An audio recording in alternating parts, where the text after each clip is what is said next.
guys, what's up? It's August 2077 and I stumbled onto this super tactic on my football manager. I'm just going to show you guys how insane this tactic is. Last season, basically, I managed to score 130 goals with this tactic. I've been playing football manager a long time, more than 10,000 hours, I'm sure of it. I've been playing this game since I was a kid, but basically I'm in my Arsenal journeyman game save and I managed to score 130 goals. My top goal scorer is a Regen. Let me just find his award. He scored a total of just give me a second, my mistake, a bit nervous there. Golden boot, where on earth is that golden boot? Goal of the season, football of the year. I'll just go to football of the year.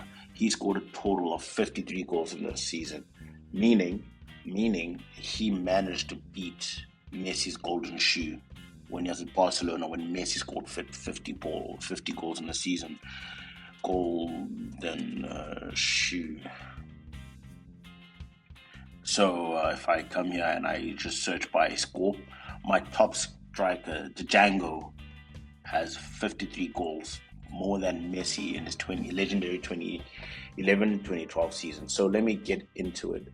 So what I came to realize is if your team is good technically, you need to play your players in attack mode. So the tactic that I used had two fullbacks in attack, and what you can see is it creates a structured format. So you have 1, 2, 3, 4, 5 players in attack and your mentality is attacking.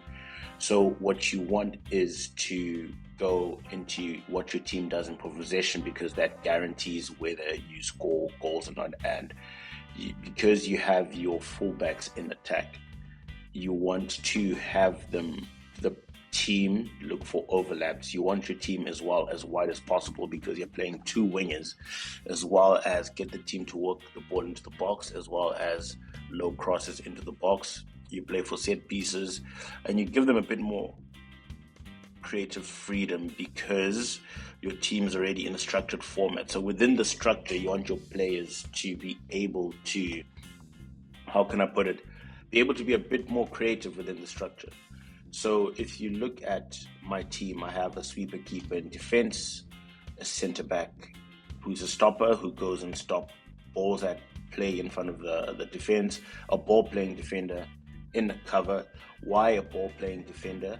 Because you want at least one defender who can distribute the ball to the rest of the team. So two fullbacks in attack, two deep lying playmakers. You only need two playmakers because too many cooks spoil the broth. So two deep-lying playmakers, an attacking midfielder in attack, as well as two wingers in attack, and your attacking forward, your advanced forward. The one instruction you do want your wingers and all your players to have is to cross aim to the near post. All of them. Because your advanced forward, a key metric that he needs to have is that he needs to be, how can I put this? He needs to be very, very, very fast. And by very fast, I mean he needs to have good acceleration and pace.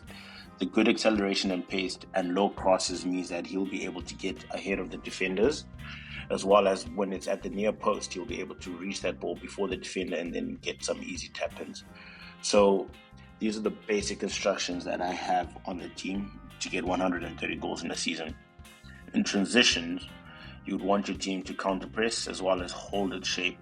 Why hold the shape is when you counter, what happens is, given that you have all your players in attack, I'd say half the team in attack, what tends to happen is when you lose the ball on the turnover, your fullbacks will be too high up the pitch. So when you counter, there's a chance that you might lose the ball. So you want your team each time when they win the ball to just take a moment, pass the ball backwards, hold the shape so that your fullbacks can get forward and your attacks are structured.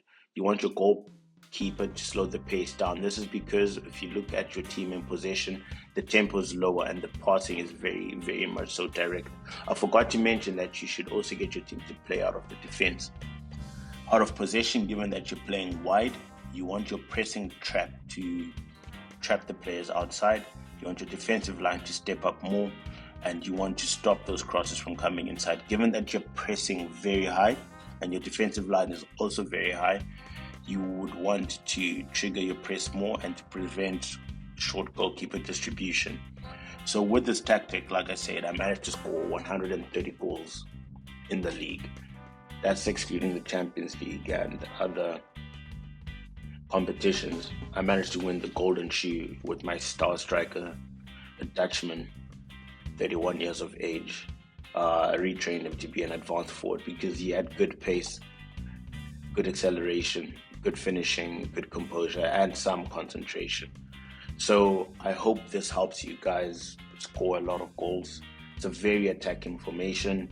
To balance it, I also have a defensive one when your team is winning by 2-0. Just have a defensive tactic there, because what happens is, because this tactic is very, very, very attacking, when you do concede towards the end of the game, if it's a 2-goal deficit, the team tends to crumble because it's so attacking and the opposition is now motivated. So I thought I'd share this tactic. It's 2077 in Football Manager. I am an 82-year-old man. Hope this helps you guys. Football is religion. Please leave a comment below. Don't forget to subscribe. This is my first Football Manager video. Give me a comment if you want me to go into each player's individual instructions. I can make a separate video for that. I'm branching my channel out towards Football Manager because I spend a lot of time playing this game, as well as my favorite team, Arsenal. I think I'll be making a few videos on that. So don't forget to subscribe. Have a nice day. Ciao.